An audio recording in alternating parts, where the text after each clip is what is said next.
2천만 원 봉투를 찢는 순간 상철은 돈 냄새가 아니라 입마가라라는 협박 냄새를 먼저 맡았는데요. 상철 손에 들린 건 두툼한 봉투 하나였습니다. 하늘건설에서 보낸 사람은 고개를 숙인 채 공손한 말투로 실비 보상 비용입니다. 책임 소재상 저희 쪽은 잘못이 없으니 앞으로 연락을 끊으셔도 됩니다. 라고 또박또박 전했었죠. 말은 정중했는데 내용은 사람을 바닥에 눌러 앉히는 모욕이었습니다. 상철은 봉투를 들어 올리며 웃어버렸습니다. 내 아들 지혁이가 2천만 원짜리냐? 웃음이었지만 눈은 이미 붉게 달아올라 있었어요. 그는 하늘건설 사람을 향해 한 발 다가가서 봉투를 탁탁 두드렸습니다. 정호영이 그 인간한테 전해. 내 아들 때문에 내 손해가 생기면 내가 책임진다. 대신 내 앞에서 우리 집안을 돈으로 재단하면 그땐 내가 가만 안 둔다. 직원은 땀을 훔치며 사장님, 저는 전달만이라 변명했지만 상철은 더는 듣지 않았습니다. 전달? 그래, 전달은 잘했네. 대신 나도 전달할게. 하늘건설이 내 눈에 다시 밟히면 난 그때부터 사람 안 가리고 들이받는다. 직원이 나가고 문이 닫히자 상철은 봉투를 소파에 집어던졌습니다. 그제야 상철의 분노가 터지기 시작했는데요. 분노는 돈 때문이 아니었습니다. 상철이 지켜온 33년의 삶, 가장으로서 버텨온 체면, 아버지로서 품어온 자존이 한 장의 봉투로 값 매겨진 기분이었으니까요. 그 시각 병원 쪽에서는 지혁과 은호가 마주 앉아 있었습니다. 은호는 수술 후 아직 완전히 몸이 돌아오지 않아 표정이 창백했는데 눈빛만큼은 또렷했습니다. 지혁은 은호 앞에서 손을 꼭 쥐었다 폈다 했습니다. 습관처럼 차분한 척했지만 손끝이 떨렸어요. 지혁이 낮게 말했습니다. 나 부담스럽지? 수술하자마자 찾아가고 병실 근처 서성이고 너 포기 못하겠다고 하고 그리고 이젠 내 회사로 오라고 하고. 은호는 숨을 길게 내쉬었습니다. 선배, 그걸 알고 있었으면 왜 계속했어요? 지혁은 잠깐 눈을 감았다가 뜨더니 마치 무너진 사람처럼 말을 꺼냈습니다. 나 정말 개자식이었더라? 보아랑 결혼을 결심했을 때 난 윈윈이라고 생각했어. 내게 없는 조건이 상대에게 있고 상대는 내가 필요했고 그래서 난 잘못한 게 없다고 착각했지. 보아라는 이름이 나오자 은호의 턱이 조금 굳었습니다. 그 결혼은 사랑이 아니라 계산이었다는 걸 은호도 이미 알고 있었습니다. 그런데 지혁은 더 깊이 들어갔죠. 근데 내가 감각한 게 있어? 난 알면서도 결혼하려고 했어. 보아가 아직 다른 남자를 좋아하고 있었다는 걸? 그걸 알면서도 말이야. 진짜 돈만 받던 놈이더라. 은호는 그 말에 씁쓸하게 웃었습니다. 그러니까 이제 와서 뭘 어쩌라고요? 죄책감 덜려고 나한테 사과하러 온 거예요? 지혁은 고개를 저었습니다. 사과만이 아니야? 수술하는 거 보면서 확실히 깨달았어. 나 너 없이 못 살겠더라. 그 순간 은호의 마음이 이상하게 흔들렸는데요. 오래 좋아했던 사람의 너 없이 못 살겠다는 말이 가슴을 후벼 파는 건 사실이었습니다. 하지만 은호는 더 무서운 걸 알고 있었습니다. 이 사람은 미안함과 욕심을 같은 문장에 넣을 수 있는 사람이었다는 것. 은호가 단호하게 말했습니다. 선배, 진짜 양심 없어요? 그렇게 하고 싶은 짓 다 해놓고 나한테까지 하고 싶은 걸 다 하려고 하네. 우리 안 되는 이유 충분히 설명했잖아요. 저는 돈 때문에 사랑 없는 결혼을 선택할 수 있는 사람 싫어요? 지혁이 얼굴이 하얗게 질렸습니다. 미안해. 정말? 어떻게 하면 너한테 용서받을 수 있을까? 알려줄 수 있어? 은호는 눈을 피하지 않았습니다. 용서요? 선배는 용서가 필요한 게 아니라 통제가 필요해 보이는데요. 나를 회사로 불러들이면 선배 마음이 편해지죠? 선배가 원하는 그림대로 내가 들어오면? 그 말에 지혁의 눈빛이 잠깐 흔들렸습니다. 들킨 사람처럼요? 하지만 그는 곧 애써 웃으며 난 너한테 할 수 있는 데까지 할 거야 라고 말합니다. 그 말이 더 잔인했어요? 네가 싫어도 난 한다는 선언처럼 들렸거든요. 은호는 침착하게 정리했습니다. 선배, 저 이제 제 마음대로 할 거예요. 선배도 선배 마음대로 하세요. 다만 내 인생에 끼어들 권리까지는 없어요. 지혁은 그 말을 듣고도 물러서지 못했습니다. 그리고 그때 은호의 휴대폰이 울렸습니다. 발신자는 수빈. 은호는 잠깐 놀라서 받지 못했는데 지혁이 그 이름을 보고 미세하게 얼굴이 굳었어요. 뭔가가 은호의 일과 수빈의 일이 연결되어 있다는 느낌, 은호는 그 찰나를 놓치지 않았습니다. 병원에서 나온 지혁은 곧장 집으로 향했습니다. 집 앞에 도착하자마자 상철의 기운이 먼저 덮쳐왔습니다. 상철은 현관에서 기다리고 있었습니다. 상철의 목소리는 낮았지만 날카로웠어요. 너는 그런 사정 알기 전에 잘못했습니다. 한마디 하면 안 됐었냐? 지혁은 입술이 떨렸습니다. 그는 그 한마디가 왜 그렇게 어려웠는지 스스로도 이해가 되지 않았습니다. 상철은 숨을 한 번 크게 들이쉬더니 폭발했습니다. 화만 나는 줄 알아? 내가 내 33년 인생을 완전히 짓밟았어? 나를 부정한 거야? 내가 헛살았다고 느끼게 만든 거야? 가장으로서, 아버지로서, 아들로서 살아온 내 삶을 네가 밟아버린 거라고? 지혁은 고개를 숙인 채 천천히 말을 골랐습니다. 아버지, 그때 저는 정말 잘못됐다고 생각 못했어요? 아버지가 제 괴로움을 모르면서 제가 환경 탓만 한다고, 비난만 하신다고 생각했어요? 그런데 지금은 알아요? 유나가 다른 남자를 좋아하는 걸 알면서도 결혼하려고 했던 제 자신이 용납이 안 되셨을 거라는 거. 상철은 바닥을 치며 되물었습니다. 그 생각을 못했으니까 그 결혼을 강행했겠지. 그럼 이제라도 말해. 잘못했다는 소리 한마디 하는 게 그렇게 비싸고 어려웠냐? 지혁은 그 자리에서 무너졌습니다. 정말 잘못했습니다. 아버지, 제 못난 걸 용서해 주세요. 지혁은 그렇게 말하면서도 속으로는 또 다른 죄책감이 올라왔습니다. 아버지가 화내는 진짜 이유는 결혼이 아니라 내가 아버지를 부끄러워했기 때문이라는 걸 이제야 알았거든요. 그날 밤 김다정은 조용히 조홍래의 방을 정리했습니다. 조홍래는 떠나기 전까지도 산책 가야 한다면서 웃던 사람이었는데 방 안은 이상할 만큼 정돈되어 있었습니다. 김다정은 서랍 깊숙이 들어있던 낡은 공책 하나를 발견했어요. 표지에는 또박또박 옥래라고 적혀 있었습니다. 김다정이 공책을 펼치려는 순간 수빈이 손을 뻗어 공책을 낚아챘습니다. 엄마, 그건 제가 볼게요. 수빈은 밝고 애교 많은 얼굴로 웃었지만 눈은 계산으로 빛났습니다. 수빈은 누구보다 빠르게 분위기를 읽는 사람이었으니까요. 수빈은 방으로 들어가 문을 잠그고 공책을 펼쳤습니다. 첫 장에는 짧은 문장이 적혀 있었습니다. 2천만 원이 아니라 20년이다.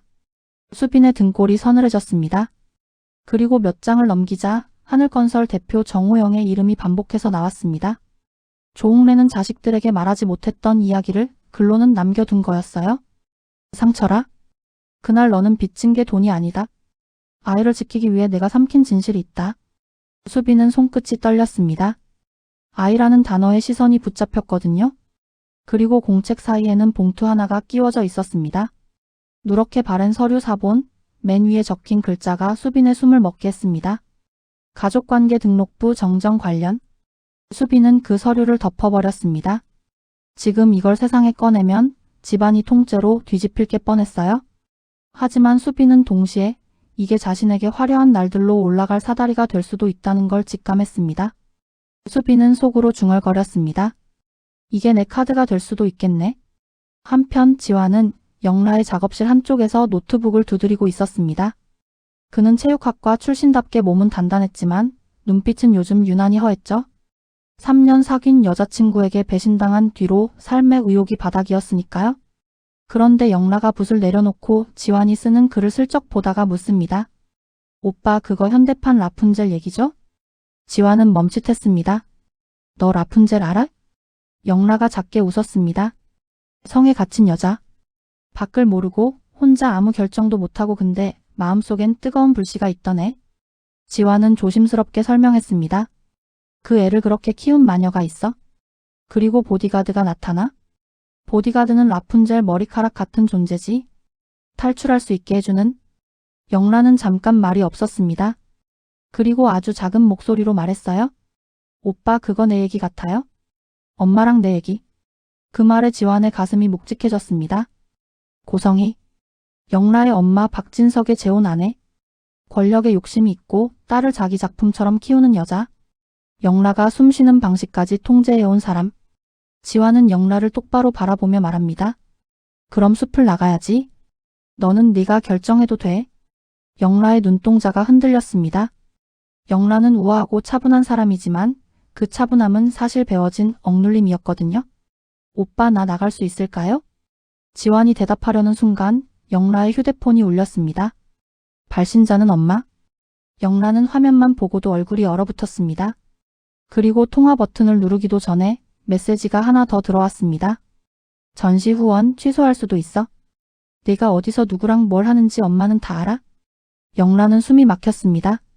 지화는 그 메시지를 보고 자신이 생각했던 것보다 훨씬 더 깊이 영라가 감시당하고 있다는 걸 깨달았습니다. 같은 밤 박성재는 수빈을 집 앞까지 데려다주고 있었습니다. 성재는 금수저로 태어나 아버지 회사에서 본부장을 맡고 있지만 그날만큼은 얼굴이 망가져 있었습니다. 지혁이 정색하며 너 지금 뭐 하는 짓이냐고 막아선 뒤였으니까요.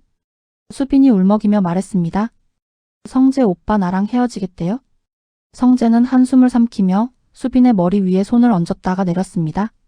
내가 그럴 놈이면 지혁이한테 두들겨 맞고도 너를 여기까지 데려다 주겠냐? 수빈아, 문제는 연애가 아니야. 네가 모르는 세계가 있어. 수빈은 눈물을 닦으며 고개를 들었습니다. 알아요? 이혼남이라서요? 근데 이혼해도 상관없을 만큼 좋아졌어요? 성재는 그 말에 잠깐 멈췄습니다. 이상하게 가슴이 아파졌어요. 성재가 원래 좋아했던 사람은 지은호였습니다. 지은호는 그의 마음을 알면서도 지혁을 바라보고 있었죠. 그런데 수빈의 직진은 성재에게는 도망칠 구멍처럼 느껴졌습니다. 나도 누군가에게 선택받을 수 있구나 하는 허영이었을지도요. 성재는 스스로에게 변명하듯 말했습니다. 수빈이랑 100일만 보기로 했어. 진짜로? 그 이상은 나도 장담 못해. 그 100일이 보호인지 시간 벌기인지 성재 자신도 확실히 몰랐습니다. 그때 박진석의 집에서는 고성희가 조용히 차를 마시고 있었습니다. 그녀는 성재와 수빈 소문을 이미 들었어요. 고성희는 입꼬리를 올리며 속삭였습니다. 성재가 흔들리면 진석 오빠도 흔들리지. 흔들릴 때 잡아당겨야지. 고성희에게 가족은 사랑이 아니라 권력이었으니까요. 그리고 영라의 후원 취소 메시지도 같은 손끝에서 시작되고 있었습니다. 다음 날 은호는 혼자 병원 원무과에 들렀습니다. 수술비 처리 내역이 마음에 걸렸거든요. 직원은 처음엔 개인정보라며 버티다가 은호가 자신의 명의로 된 서류를 보여주자 조심스럽게 말해줬습니다. 선납금이 일부 들어왔어요. 이름이 박성재님으로 되어 있는데요. 은호는 순간 귀가 멍해졌습니다. 박성재, 지역의 절친, 그리고 늘 조용히 자신을 바라보던 남자. 은호는 머릿속이 빠르게 돌아갔습니다. 성재가 왜? 지역이 시켰나? 아니면 성재가 나를? 그때 은호의 휴대폰으로 문자가 하나 더 왔습니다. 발신자는 모르는 번호였고 내용은 짧았습니다. 조홍래가 남긴 공책 누군가 이미 가져갔습니다. 그 안에 하늘건설과 당신 이름도 있어요? 은호는 손끝이 차가워졌습니다. 내 이름? 수술 결혼 파토 2천만 원, 그리고 조홍래의 공책까지. 서로 다른 사건들이 한 줄로 엮이기 시작했는데요. 은호는 문득 지역이 했던 말을 떠올렸습니다. 내 회사로 와. 그 말이 이제는 고백이 아니라 너를 내 눈앞에 두고 관리하겠다는 경고처럼 들렸습니다. 은호는 그대로 박성재에게 전화를 걸었습니다. 성재 씨, 저 확인하고 싶은 게 있어요? 지금 잠깐 만날 수 있어요? 박성재는 망설이다가도 어디로 갈까요? 은호 씨라고 답했는데요. 늘 호탕한 말투 대신 어딘가 죄지은 사람 같은 목소리였습니다. 둘은 병원 근처 작은 카페에서 마주 앉았습니다. 은호는 대놓고 묻지 않았습니다. 대신 천천히 상대가 도망갈 틈을 주지 않는 방식으로 말을 꺼냈어요. 수술비 성재 씨가 넣었다고 들었어요? 박성재는 컵을 쥔 손에 힘이 들어갔습니다. 그게 부담 주려고 한 건 아니에요? 그냥 그날 내가 봤거든요. 하늘건설 사람들. 하늘건설이 왜 병원에 와요? 박성재는 한참을 고민하다가 아주 낮게 말했습니다. 은호 씨 이름이 어딘가에 적혀 있었어요? 그게 그냥 환자 명단 같은 게 아니었어요? 누가 은호 씨를 필요한 사람처럼 취급하더라고요. 그래서 내가 먼저 맡고 싶었어요? 은호의 심장이 쿵 내려앉았습니다. 그럼 지역 선배도 알고 있어요? 박성재는 고개를 저었습니다. 지역은 지금 정신이 없어요? 아버지랑도 그렇고 하늘건설 파운건도 그렇고. 근데 지역이 알게 되면 더 위험해질 수도 있어요? 박성재의 말이 끝나기도 전에 카페 유리문이 열리며 지역이 들어왔습니다. 지역은 우연처럼 보이게 걸어왔지만 눈동자는 이미 둘을 겨냥하고 있었어요. 지역이 억지로 웃었습니다. 둘이 무슨 얘기했어? 은호는 숨을 삼켰고 박성재는 대답 대신 눈을 피했습니다. 그 짧은 침묵이 지역을 미치게 만들었습니다. 미안함으로 붙잡아두지 못한 은호가 이제는 절친 박성재에게 기대는 것처럼 보였으니까요. 지혁은 은호를 향해 말끝을 누르듯 뱉었습니다. 은호야, 너 지금 나 피하는 거야? 은호는 흔들렸지만 지혁의 시선이 사랑이 아니라 점검처럼 느껴지는 순간 마음이 딱 굳었습니다. 선배, 제 마음을 확인하려면 사람을 조사하듯이 보지 말아요? 그리고 성재 씨가 뭘 했든 그건 선배가 간섭할 일이 아니에요? 지혁의 얼굴이 잠깐 일그러졌습니다. 지혁은 은호에게 다정해지고 싶은데 다정함이 곧바로 소유욕으로 바뀌는 자신의 습관을 통제하지 못하고 있었습니다. 그리고 그 습관이 지금 이 집안을 더 깊은 구렁텅이로 끌고 갈 예감이 들었죠. 그날 저녁 지혁은 조웅래 영정 앞에서 오래 서 있었습니다. 지혁은 조웅래가 떠나며 무엇을 남겼는지 몰랐지만 이상하게 마음이 불길했습니다. 그때 김다정이 지혁에게 다가와 조용히 말했습니다. 지혁아, 할머니 공책 어디 있는지 아니? 지혁은 고개를 저었습니다. 전 몰라요? 그 순간 방 한쪽에서 수빈이 억지로 웃으며 끼어들었습니다. 아, 그거요? 제가 정리하다가 잠깐 봤는데 별거 아니던데요? 지혁은 수빈을 똑바로 바라봤습니다. 수빈의 눈이 아주 잠깐 흔들렸거든요. 지혁의 목소리가 낮아졌습니다. 유수빈, 할머니가 남긴 걸 네가 먼저 봤어? 수빈은 애교 섞인 목소리로 둘러댔습니다. 큰오빠, 오해하지 마요. 그냥 할머니 생각나서. 지혁은 더 묻지 못했습니다. 지금은 상철과의 화해가 겨우 시작된 시점이었고 또 집안이 다시 무너지는 걸 보고 싶지 않았으니까요. 하지만 지혁의 마음속에는 확신이 하나 생겼습니다. 할머니가 남긴 건 화해가 아니라 진실이다. 같은 시각 상철은 하늘건설 봉투를 다시 꺼내보았습니다. 봉투 안에는 돈만 있는 게 아니었습니다. 카드 한 장이 끼워져 있었죠. 정호영. 오늘 밤 9시. 단둘이. 상철은 그 카드를 보며 이를 악물었습니다. 하늘건설은 보상금을 던지고 끝내려는 게 아니라 상철을 조용히 불러내 끝장을 보려는 거였습니다.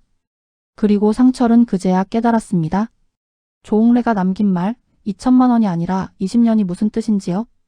20년 전 자신이 삼킨 진실이 지혁과 은호, 지환과 영라, 수빈과 성재까지 모조리 끌어당겨 한 번에 터지려 하고 있었습니다. 상철은 휴대폰을 들어 지혁에게 전화를 걸었습니다. 지혁아, 오늘 밤 나 혼자 하늘건설 간다. 지혁은 놀라서 소리쳤습니다. 아버지, 왜요? 지금 그게 무슨?